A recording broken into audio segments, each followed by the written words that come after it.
Hey guys, my name is Sarah, I'm 19 years old, from Sweden, and I suffer from general anxiety disorder and major depression. I don't even know where to start. I wanted to make this video to bring the problem forward, because especially general anxiety disorder I've never heard of.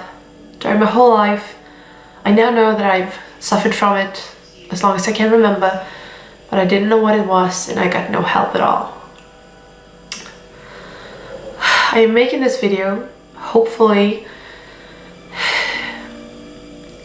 if I can help one person realize what they are going through is for real. Because I thought I was just whining, that I wanted attention, but I didn't.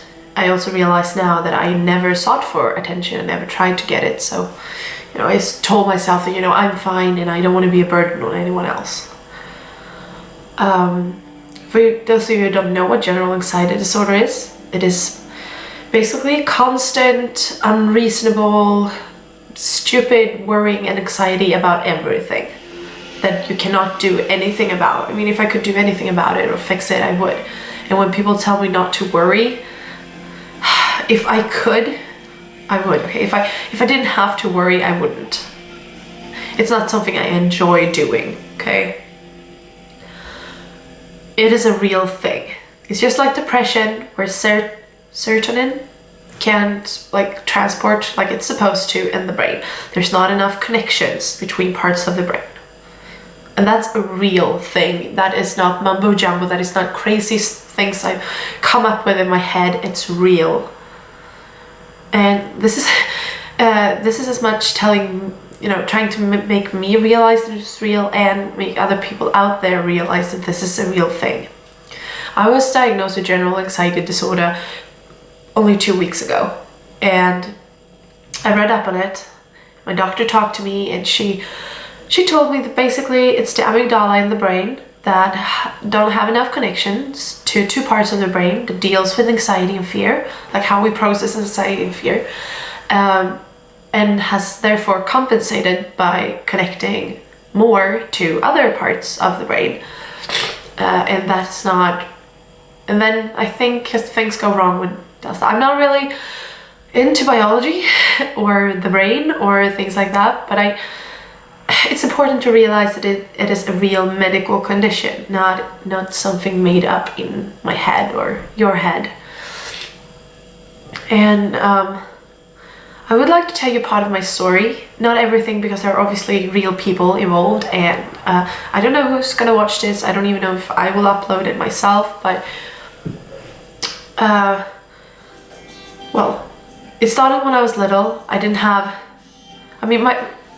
had a good upbringing, whatever to call it. Anyways, everything wasn't perfect, okay? I've grown up being told that I'm worthless, and at all times that I cannot do anything, I am worthless, and that every little thing I do is wrong. I can't do anything right. And the fact that, I wasn't the prettiest girl, I didn't get the most boys, honestly, I think I got them all, but more as friends, because I preferred hanging out with boys, and I still do, because guys they don't judge you. I feel like I can look however I want, I can be whoever I want, and as soon as there's another girl there, I lose all my confidence, because then obviously she's better than me and more good looking and more beautiful and everything. So I always prefer the company of guys. So basically now it's the same now. I have 3 girlfriends, and the rest is guys, which is absolutely amazing, and they're amazing.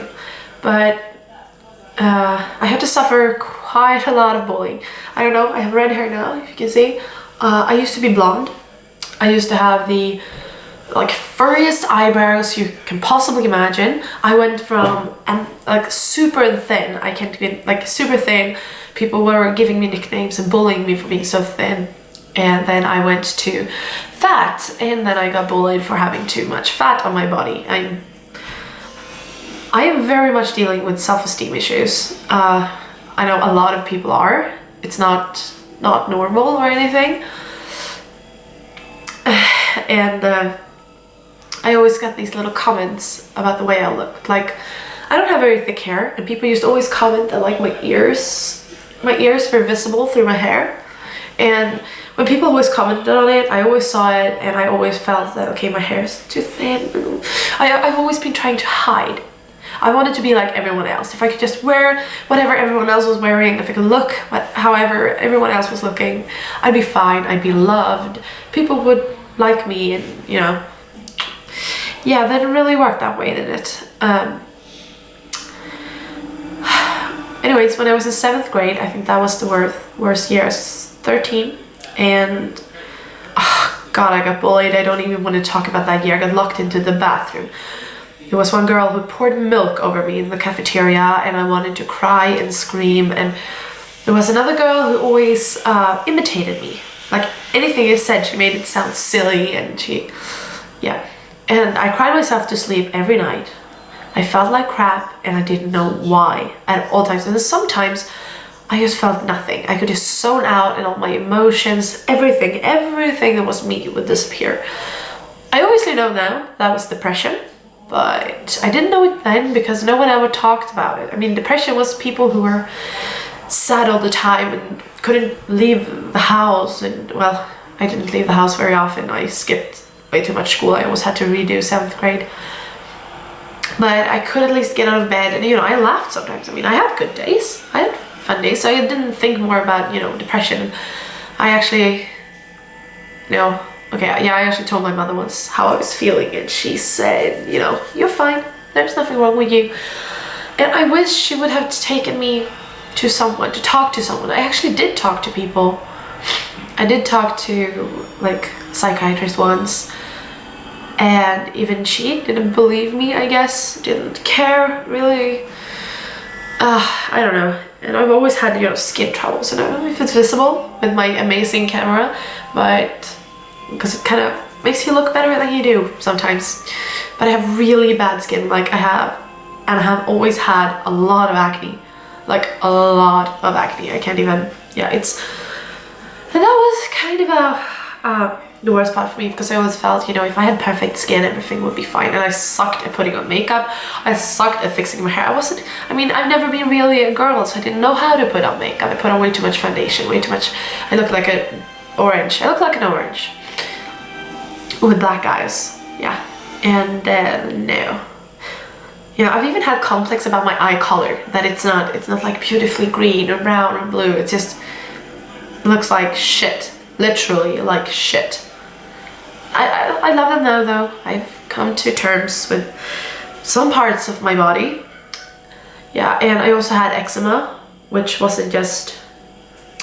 It wasn't eczema, it was me having panic attacks, ripping up my arms, and the doctor explained it as eczema, but no creams worked because I kept ripping up my arms with my nails and pulling out my hair.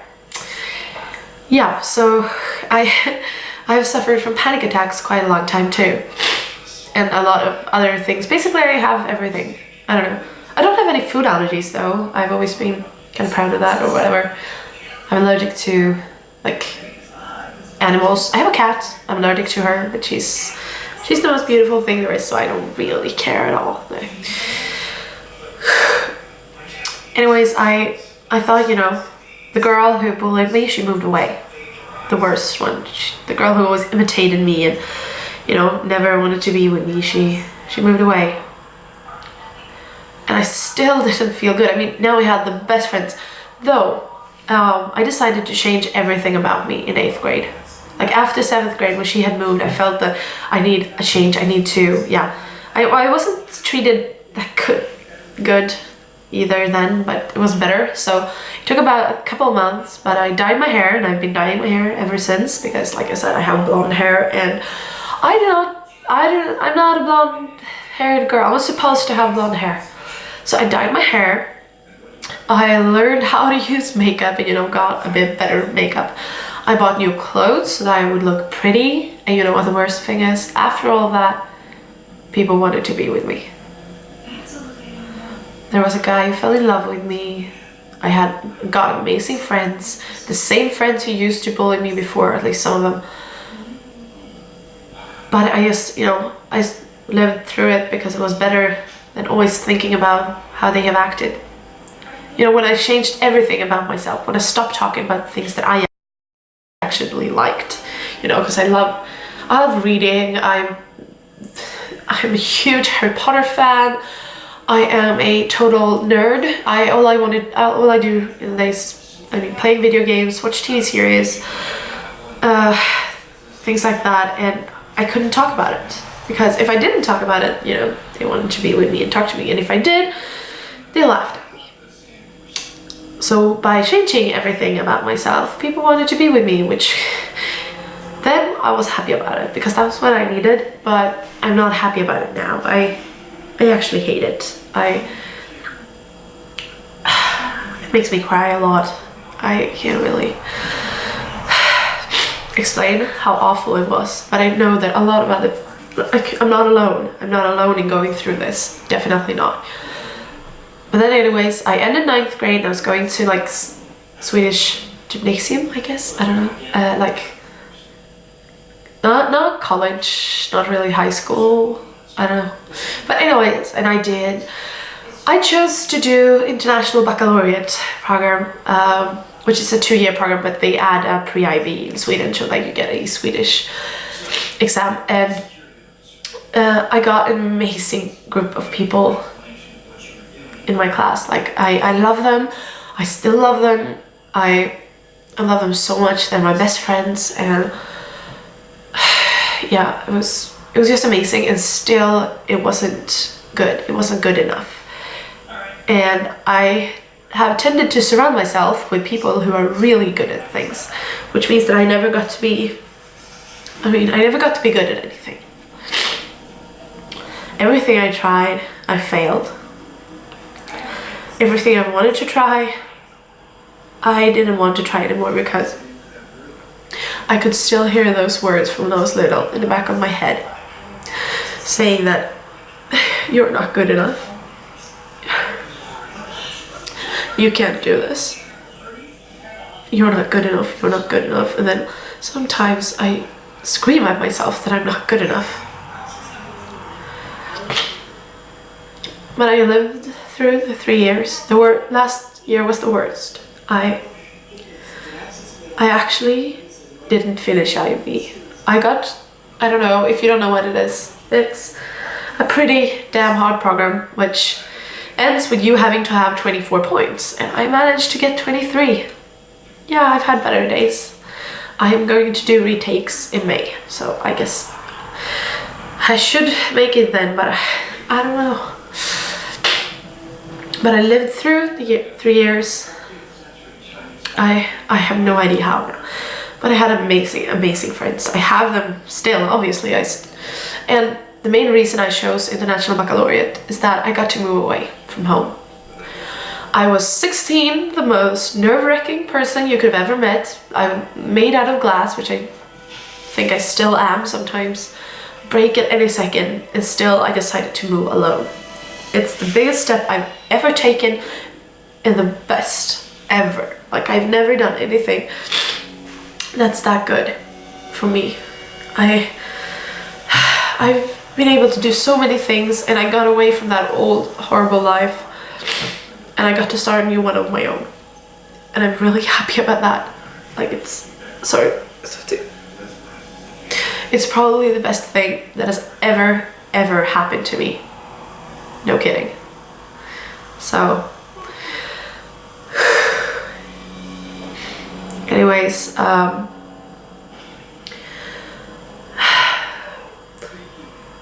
having depression has basically fucked up my life. Having general anxiety disorder, that's even worse. Because, you know, when things change in the brain, it's easily done, very hard to reverse. And it can be coped with. I'm going to get CBT therapy, thank you, cognitive behavioral therapy, which lets you cope with it. It doesn't cure it. There's no medicines that cures it. It's all coping with it, learning to live a normal life with it. And still, it feels so much better to know than to not know. Before, I mean, it was getting panic attacks, having constant anxiety about everything, usually like money, work, school. It makes me tired, so tired. And now I finally got medicine for it, and it helps a lot. Even getting to know what it was takes a lot of time, because a lot of people want to know what their problems are. There's like a long list of people waiting, and it's really hard. The only reason I got mine so quickly is because that I wanted to take my life. I have tried 3 times, and like 2 months ago, I was with my ex, and we were in bed, and I started crying, and I started ripping out my hair. I started like scratching my arms, and he said like, now we're going to the hospital, we're going now. So anyways, I went to the hospital, and like, long story short, she said, I don't want to send you home. I want you to stay in the hospital. And I was like, yeah, okay, it's a Friday, it's over the weekend. It could be good for me to talk to people and, be at the hospital, getting medicines, making sure I don't hurt myself. But she said, no, I want to keep you here for 3 weeks. And 3 weeks is a long time. And she said, like, you have to decide now. I have like 2 seconds to decide if I wanted to be in the hospital for 3 weeks, maybe more. So I was like, no, I need to go home. I need to go home now. Like, so she sent me home with a bunch of medicines, but we decided, like, on the way home, we were like, okay, I'm just gonna pack a bag, and we're gonna drive me back tomorrow, and they're gonna put me in the hospital. And we did. And here comes the worst part. I got into the hospital, I got my own room. Not my own room, I had to share with someone, but which was also kind of hard because I had serious like social issues, like hanging out with people and talking to new people. So I don't know if you can tell, but I'm like sitting like this now because I'm so nervous and anxious about this, and I can't believe I'm doing it. But anyways, I was like, okay, so I can talk to someone every day. I'm gonna get to talk to like a psychiatrist and, doctors and things, to get help. And they were like, no, you get to talk to someone every other week. And I was like, well, I can do that outside of here, and I don't have to be in a place where the balcony has bars to make sure no one jumps from the balcony. I mean, that's, it's not a great situation. So I was there a couple of days, but it didn't help at all. I felt more like they were literally like, the people worked there were called like keepers, and I felt like a zoo animal. And they were like talking with really slow, sweet voices, and I got more scared than helped. So that didn't really, no. I decided to go home. My boyfriend picked me up, and I went home, and then they I don't know, it's called, literally translated from Swedish to English, called like investigation, but that sounds like the wrong word, to try to determine what I have. And I got to start this really long process, talking to people, answering like hundreds of questions, talking to a therapist, and like a lot of things. And finally I got the results, and it was so scary, and it felt so good that I get helped. And I also, something that has helped me a lot is that I recently found a friend, and he's going through the same thing that I am. And it's amazing being able to talk to someone who feels, like I do, who feels the same thing that I do. Which is why I realized that I wanted to make this video. Because I know myself, I've never watched anything about general anxiety disorder on YouTube, but I've watched so many like depression videos, like how it is living with depression, and just recognizing myself makes me cry, makes me feel that, I'm not alone. I'm not alone in, just spacing out, feeling empty, and, I'm not alone. No one is. And it's not just you. It's not in your mind. It's your brain that is yeah, they're not wired like it's supposed to. And that's it. And it's something that you have to learn to live with. I mean, this channel will be dedicated to, this will be my vlog channel. I would like, I don't know, I would like to vlog about how it is living with general anxiety disorder and major depression. It isn't easy, but then again, it's all the everyday things. If I recognize myself in someone else's like everyday feelings, I feel like, I'm not alone.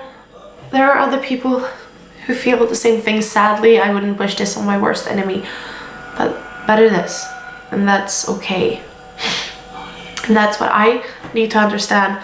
And I know that a lot of other people is struggling with the same thing, feeling alone, like there's no one out there feeling the same thing. But general anxiety disorder and major depression are very, very normal things. A lot of people have them, and I think it's because if you go back in time, there were not a lot of people with depression and, who felt like this. Maybe it's not like recorded, but there wasn't, and that's because it wasn't as stressful as it is now. Society is telling us to stress. Society is telling me that my cheeks are too thick, that my eyes are too small, that my mouth is too small, that my hair is too thin, that my thighs are too big, that I have to pull in my stomach when I put on something tight, that I can't, I don't know if you can see, I've actually gotten creams for it now, but that I have to hide my eczema at all times, because I scratch myself and I do those kind of things, and I have to hide it. If anyone sees it, God knows what could happen. They might care, I never want to be a burden on anyone else. I feel like if I tell someone about it, I suddenly become this burden that someone else has to take care of. And I don't want people taking care of me, because then I feel guilty. I have this thing that I say I'm sorry for absolutely everything. Things you shouldn't even be sorry about. I'm I'm sorry. And I think that's because I grew up feeling that everything I did was wrong. And I have to say I'm sorry for everything, otherwise I get a mental beating. A mental beating, I was gonna say. And I have quite a good life now. I live in my own apartment. I have my friends close. It's still, you feel like you should feel good. You should really feel great when you have a lot of friends and everything like that now. But it doesn't work like that. I still feel like crap. I still spent all evening yesterday feeling like nothing. I had to have my friend holding me because I didn't know what to do. I couldn't stand up because I almost fell to the floor, because I was so, my body didn't even want to pull itself up. It's like this person walking around you telling you that you don't deserve anything, and you put on a sweater that doesn't, and then the voice tells you that, nah, you look really fat in that. And if you want to go out exercise, you have this person pulling you back in, oh, we can just lay in the couch all day doing nothing, staring up at the ceiling, right? And that's what happens. I'm probably repeating things, saying things over and over again, but I'm so bad at this. Making this video makes me sweat, makes me worried, makes me having to concentrate on my breathing, and I have trouble going to the store. If just, taking a cart is the worst thing I know, because I feel in the way, I feel that people are watching me, that, what is she doing? She's buying nothing and she has this big cart. That sounds really silly, but for some reason that's how I feel all the time. It's always this feeling of people looking at me, and I hate it. I hate people looking at me. I want to disappear amongst everyone else. But secretly, I obviously want to be looked at in a good way. I want people to like me. I want people to think that I look beautiful, and I want all those things that I feel that I do not deserve. I do not deserve them. I can't have them because I don't deserve them. They're not mine to have. prettier, more, better people deserve it, not me. I deserve nothing. I deserve to die. That's what happens. I mean, I get a panic attack and my chest like clenches, it hurts. I want to scream, I want to rip my hair out, I want to like, there's something, I really need to do something. And maybe this is something, talking about it. Making sure that other people know that they're not alone. And I'm sorry if you hear something in the background. It's a friend of mine watching Warehouse 13 on Netflix in my living room, listening to me talking. Well, yeah, that's kind of awkward, but she already knows everything, so it's okay. I think that's all I wanted to say. I really hope I got in everything that I wanted. And from this day forward, my plan is to make daily vlogs about living with general anxiety disorder and major depression, and then just, my kind of boring life in general. And yeah, I think that's all I wanted to say. And not all in all, it was 26 minutes, a lot longer than I thought it would be, but if I ever put this up on YouTube, thank you so much for watching this, and please don't comment mean shit. I'm not very good with those kind of things. I would probably start crying, so please, if you want to say something awful, don't say it at all, okay? Thank you. See you soon. Bye.